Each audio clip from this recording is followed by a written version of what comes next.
Okay, welcome to tonight's session. We are focused on the conclusions, implications, and suggestions for further research tonight. And so I also wanted to give the groups a few things to keep in mind or a few pointers that will help them out on the next phase of their research project.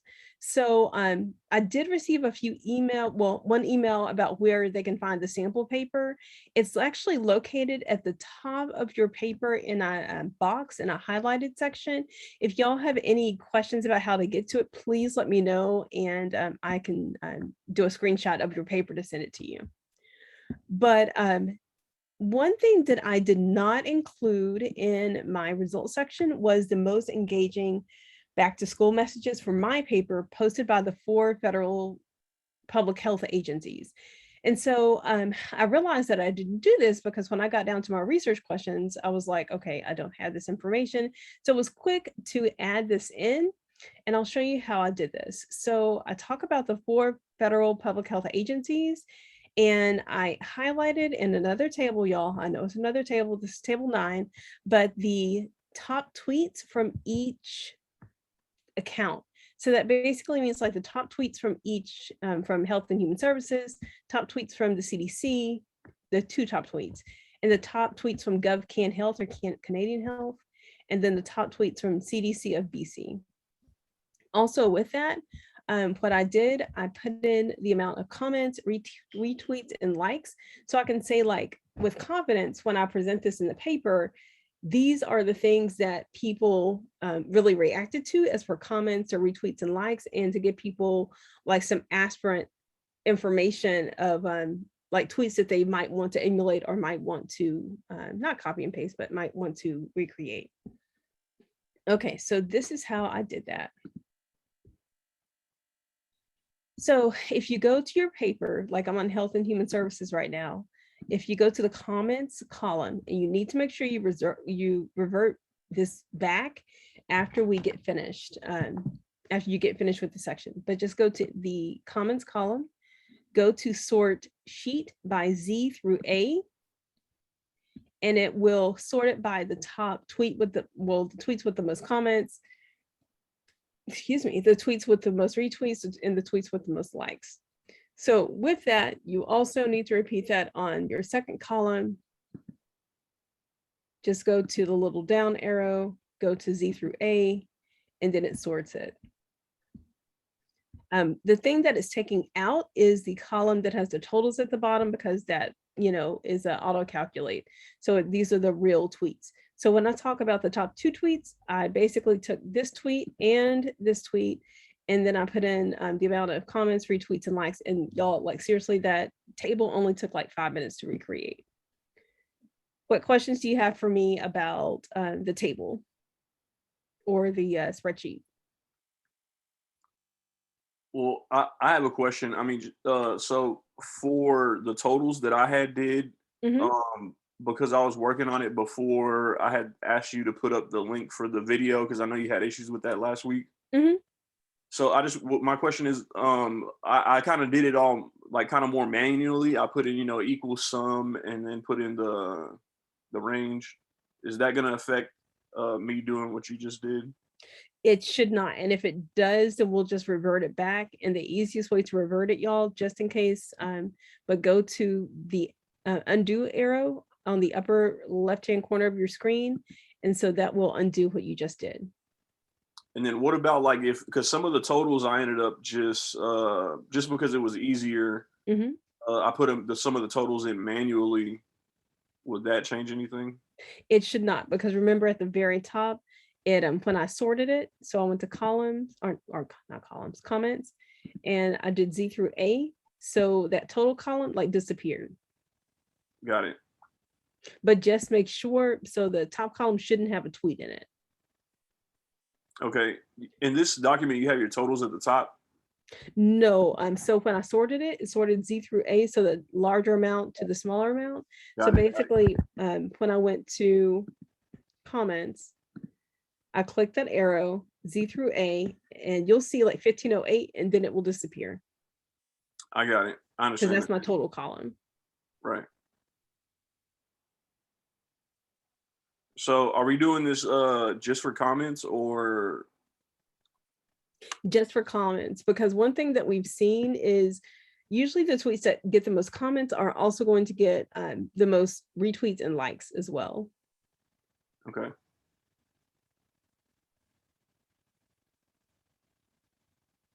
Got it? Mm-hmm. Okay. So for our group, I mean, we only have two organizations, and you Mm-hmm. say you were saying that you wanted two from each. Maybe for you guys, I would put like the top 3 or top 4 Okay. to have like a representative sample. That's what I was thinking. I mean, I didn't want to say anything and give myself more work, but I want to do it right. It will literally take you like 5 or 6 minutes. Yeah, you're right. So just to make sure I am good with this, I am also going back to Health and Human Services to revert that back, because just in case you ever need your format again, you don't want your format to be kind of messed up. So I took that, and then I went to my table and I basically copied one of the tables above. I think I copied table 8 so I wouldn't have to recreate a lot. And then I put like the account over here, the tweet right here, and then I have the comments, retweets, and likes over here. So at the very bottom, what I did was that I explained that these tweets received more engagement in terms of comments, retweets, and likes than any other messages posted by the accounts. And I looked at the common themes for these messages. So all of the messages listed above included links to additional information, like right here. And then also relevant hashtags, graphics / videos, and also personal appeals to health. So like parents, make sure your kids are vaccinated, or that personal appeal really helped. Then with the conclusions, I have my little introductory piece. I always make sure that I put my purpose right here.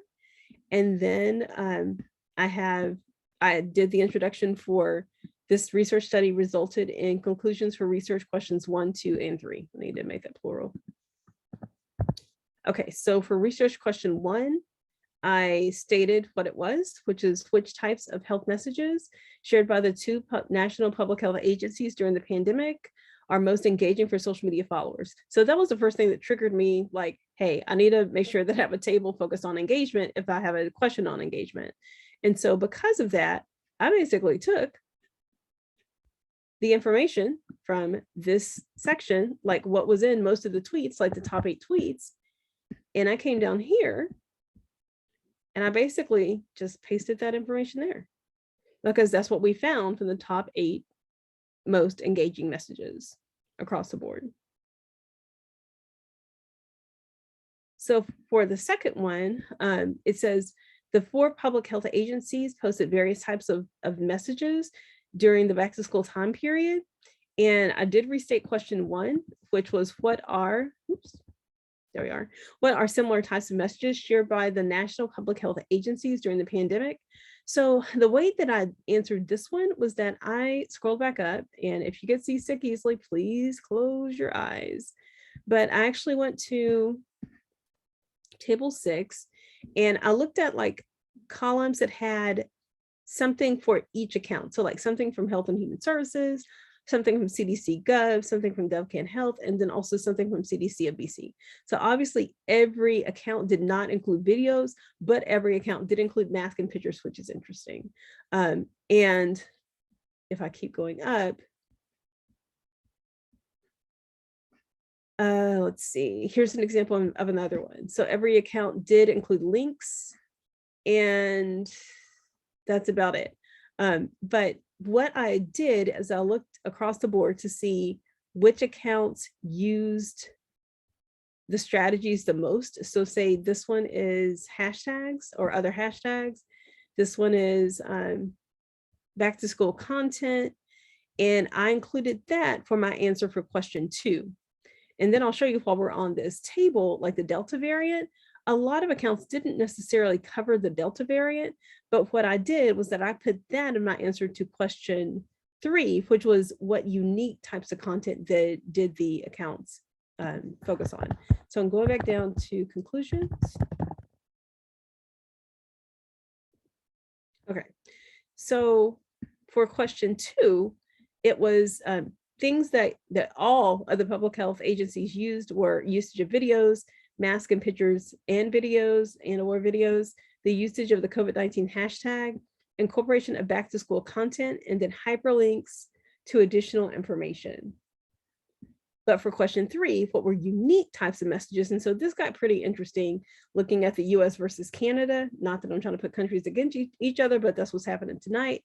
But basically, I talked about HHS Gov incorporated text overlays over images and pictures from many of their messages, while CDC Gov informed the public through infographics. So one account used images and pictures and the other account used infographics. And also I highlighted that HHS was the only account to intentionally include videos in their responses, and both of the US-based accounts incorporated moving images, like several pictures presented in a video context.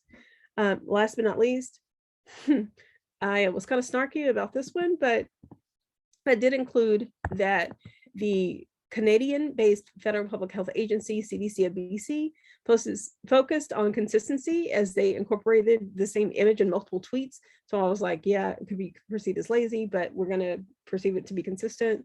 And so that's what I put for them. And then I put overall, the US public health agencies posted more messages in the August 2021 timeframe. So that's how I answered. That's how you're linking the top of the paper, like the research questions, all the way to the bottom of the paper by answering those research questions. So I'm going to pause for a second. What questions do you guys have?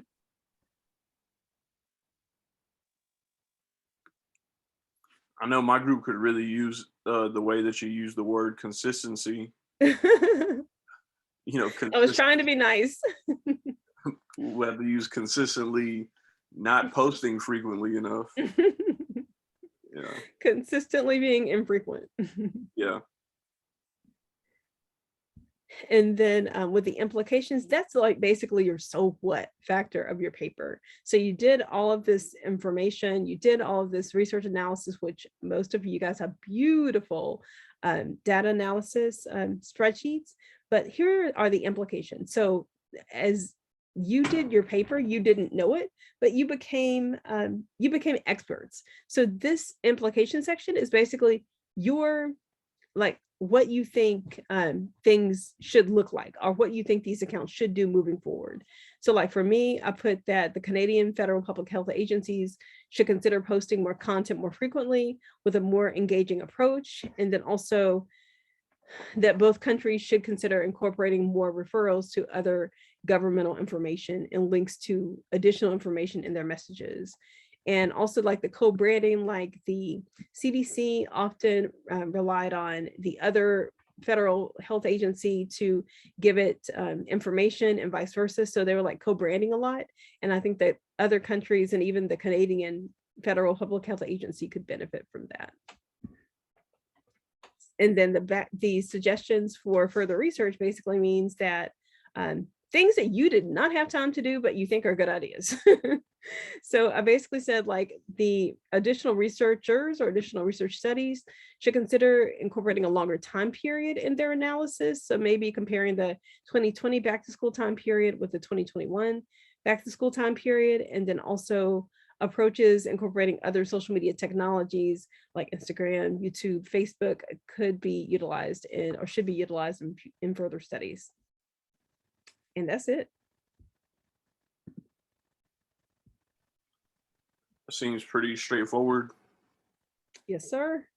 Especially, just with paying attention throughout the whole group project, it's basically just putting it all in writing. And I do want to commend you guys. Do y'all realize that y'all have written, like by the end of this week, y'all would have written a paper that takes people, like seriously, no kidding, a year to write in like a month and a half, which is incredible. So you should seriously pat yourselves on the back and think about how you're going to add this to your resume, because this is absolutely incredible. So way to go. Thank you. Yeah. Yes, sir. it's rough, but like, you know, the group project stuff, honestly, it kind of stresses me out, but I'm learning a lot, so I kind of try not to be too stressed about it, you know. Yeah. It's like you know, my brain, I've been having to flex my brain muscle a lot, and sometimes I don't like that, but you know, I feel good about coming out the other end, you know, better for it. I mean, y'all are coming out the other end with a paper that is almost ready to be published. Like one of our students transitioned or transferred to another university, one I actually taught for, a few years ago. And she basically wrote to me and she said, I'm realizing that all the stuff, like she's like, I want to teach now. I have my 18 hours in communication. I want to teach, but I'm realizing that, you know, all of the stuff, all of the artifacts and papers and presentations are from Tarleton and are from your classes. And so she's like, I actually have like products that I can, you know, sell to these campuses that I'm applying for, but no one else in my program at the institution I used to work for has it. So you guys are getting something that a bigger institution is not even offering their students. So again, incredible. Way to go, guys. And I'm working on a checklist of just things for you guys to keep in mind to, you know, as we do the next phase, which is like basically looking at grammatical errors and stuff like that. But I'll have a checklist for you guys to make it easier. But that's all I have for y'all tonight. Cool. Does anyone else have questions? Sydney, Audie, Jorge? Let me see who else we have on here. Megan. I had a quick question. So I was talking with my group, I think yesterday or a couple of days ago. They were under the impression, I guess that one of them said that they had emailed you that something with this group project was due on Wednesday. So I just wanted to make sure, you know, confirm that with you. Nothing's on Wednesday. Everything is on Sunday. Okay. There's If they probably can screenshot like what that was, that would be great. And also, I haven't received any messages on Canvas in the past, like, because usually when I get messages on Canvas, I'm like on it.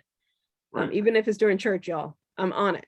And so I haven't seen any messages come through. So if they sent me messages on my email, like my Tarleton email, I'm not going to see it. But that's why I always encourage y'all to send me messages on Canvas because I see it automatically. Yeah. Okay. Well, they'll be relieved. I think there was concern for that. Okay, good.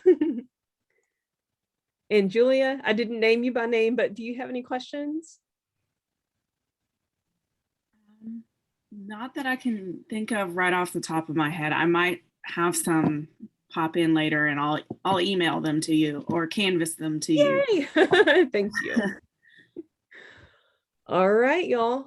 Well, you guys get some good rest. It has been a long week and it's just only Tuesday, but you guys are doing some great work. You should be proud of your work. So, all right, I am going to attempt to save. I hope I recorded this right. Let's see. Did I not record this? Oh, yes, I did. Yay. So I'm going to upload this recording and send it to everyone since we're early tonight. And I'll see you guys soon. If you have any questions, just reach out to me on Canvas. Thank you. Bye. Thank you. You're welcome. Bye, y'all.